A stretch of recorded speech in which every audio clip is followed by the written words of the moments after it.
Salut à tous, on se retrouve pour une vidéo débrief concernant la victoire du Real Madrid face au Barça sur le score de 2 buts à 1. Je ne vous cache pas que le débrief va être pratiquement impossible à faire, mais je vais donner ce que j'ai à donner. Alors on va commencer avec la compo, et là, il n'y a pas vraiment de surprise. Beaucoup de gens parlent de 3-5-2, je ne sais quoi. Ces gens-là ne comprennent pas que Xavi met constamment le même système.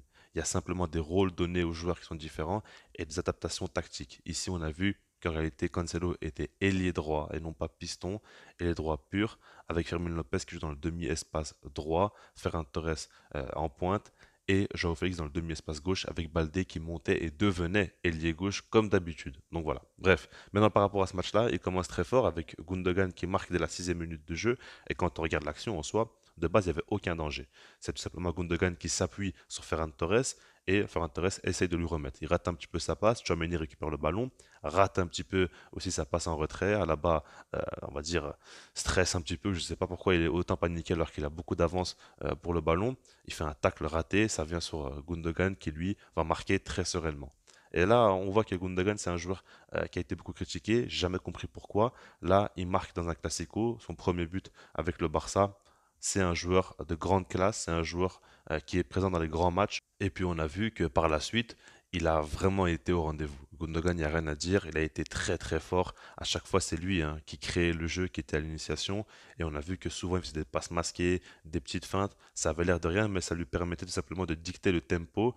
Et Gundogan a fait beaucoup de bien à l'équipe et a permis notamment à des joueurs comme Gavi et Fermin Lopez de se lâcher plus parce qu'il avait une grosse maîtrise au milieu de terrain et tous les ballons qui passaient par lui étaient tout simplement nettoyés et à chaque fois il arrivait vraiment à mettre dans les bonnes conditions les joueurs du Barça. Ensuite, on a vu dès la 16e minute de jeu un poteau de Fermin Lopez. Très important de le prendre en compte parce que c'est un pressing très très haut du Barça qui a été payant. Et pendant une petite phase de jeu, on a vu quand même que le Barça récupérait des ballons ou en tout cas mettant en grande difficulté le Real Madrid. Fermin Lopez, il a une grosse occasion pour marquer un but, il touche le poteau. Donc là, il y a un manque de réussite côté joueur et côté Barça.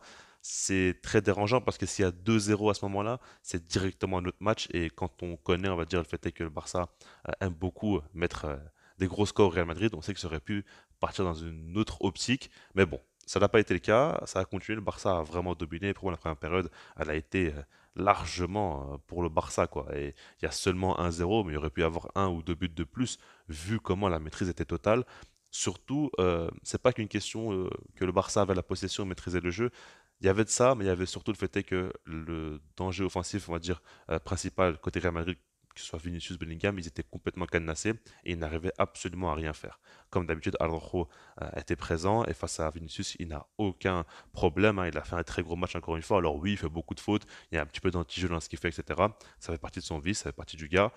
C'est sûr que c'est chiant à avoir pour les équipes adverses, hein, mais en tout cas, ce qui est sûr, c'est qu'il fait le travail et qu'il a gagné cette supériorité face à Vinicius. On sent qu'il a quand même un petit complexe face à l'Uruguayen, Vinicius.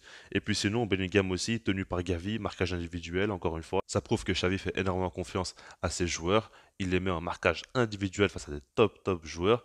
Et pourtant, ça a marché pendant un long moment parce que Bellingham, il a mis beaucoup de temps en rentrant dans son match, hein. Pendant un long moment, à chaque fois qu'il touchait le ballon, Gavi venait, soit il faisait une faute, soit il récupérait le ballon tranquillement, il n'y avait pas du tout de danger. Et voilà, en seconde période, après, on a vu que ça a commencé avec un rythme beaucoup moins élevé. Et c'est là où on voit le problème qui commence à s'installer, c'est le fait est qu'en première période, il y avait une grosse intensité et le Barça empêchait le Real Madrid de jouer. On voyait que le Real Madrid faisait beaucoup des passes longues pour casser un peu des lignes parce qu'ils n'arrivaient pas à connecter leurs joueurs. Tout simplement, le milieu de terrain était complètement submergé. En seconde période, le Barça a tellement baissé de rythme on va dire qu'ils ont accepté le fait est que le Real Madrid, eux, pouvaient avoir le ballon et installer leur jeu petit à petit. On a vu qu'Alaba commençait à avoir beaucoup d'espace, pouvait faire de longues passes. Chouameni aussi avait beaucoup plus d'espace.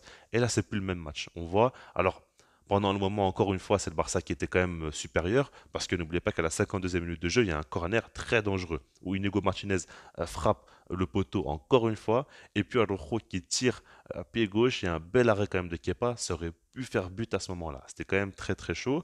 On a vu que Robert Lewandowski est entré aussi, et voilà, cette période-là, le Barça avait quand même plus de situations, mais il laisse un peu plus le Real Madrid jouer et surtout il y avait une baisse d'intensité qui était de plus en plus marquante côté Barça et de l'autre côté, le Real Madrid montait de plus en plus en puissance.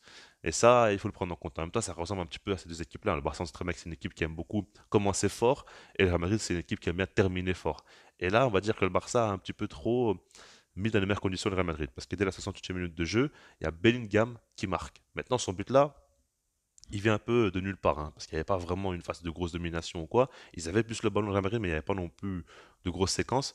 Mais ce but-là, je ne le comprends pas parce que Bellingham, il met une frappe exceptionnelle, mais il n'a jamais fait ça de sa carrière. Le gars, c'est la première fois qu'il met une telle frappe, c'est dans un classico, et on voit que c'est un joueur de grand rendez-vous. On voit que c'est un gars, il est tout simplement le genre de personne qui va se sublimer dans les grandes rencontres. Il le prouve ici, et ce qu'il fait, c'est fou, hein, c'est terrifiant tout simplement. Il met un but venu d'ailleurs, et là on voit qu'il y a un gros coup au moral, hein, côté joueur du Barça.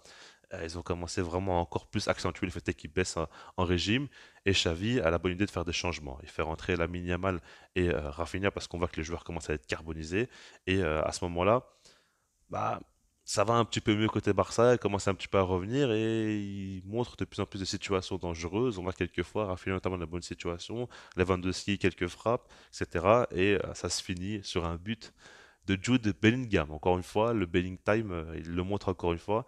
Et moi, ce qui m'impressionne sur le but, c'est le fait que quand on regarde bien l'action, hein, Modric, il veut contrôler le ballon, mais ça se finit par devenir une passe lobée pour Jude Bellingham qui, lui, va être au bon moment, au bon endroit. Et j'ai l'impression que ce joueur-là, tout est écrit en fait. Ça sert à rien de forcer les choses parce qu'il fait pas un bon match. Il est complètement dépassé par l'intensité, par le niveau technique. On voit qu'il n'arrive pas à faire quelque chose avec le ballon pendant un long moment. Mais il te met une frappe venue d'ailleurs et après il y a une situation où le ballon ne devait même pas venir sur lui parce qu'à la base, Modric voulait contrôler, certainement frapper ou quoi. Et pourtant, ça vient quand même sur lui et il met le but de la victoire. Et au final, bah, il met un doublé. On va retenir qu'il a fait un grand match, alors qu'au final, dans le jeu, ça a été fait, mais il a mis ces buts-là qui ont permis au Real Madrid de gagner ce match-là. Et encore une fois, il est ultra décisif pour ce club. Enfin, Bellingham, c'est n'importe quoi. Honnêtement, c'est n'importe quoi. Et c'est un grand joueur, il n'y a pas de souci. Mais ce match-là, il n'était pas bon. Et pourtant, il met son doublé. Donc imaginez quand il sera bon, qu'est-ce qu'il va faire? Bon, bref, le Barça perd ce match-là. Et honnêtement, ce qui me dérange, hein, c'est le fait que Xavi, tactiquement, a surpassé Ancelotti. On a vu très clairement qu'Ancelotti n'avait aucune solution, il n'a rien su faire. Et il a donc attendu un exploit individuel de Jude Bellingham pour revenir au score. Et puis encore une fois, Bellingham qui marque. Mais dans le jeu, le Real Madrid n'a rien montré. Le Barça était largement supérieur et pourtant ils perdent. Et là, ben, tu sais très bien que c'est un coup dur pour Xavi, alors que lui a tout bien fait. Et je pense que c'est un petit peu les joueurs, hein, qui sont fautifs dans le sens où ils auraient dû tuer le match.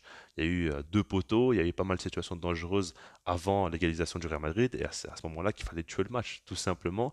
Et peut-être qu'il aurait fallu un plus gros sursaut d'orgueil après l'égalisation.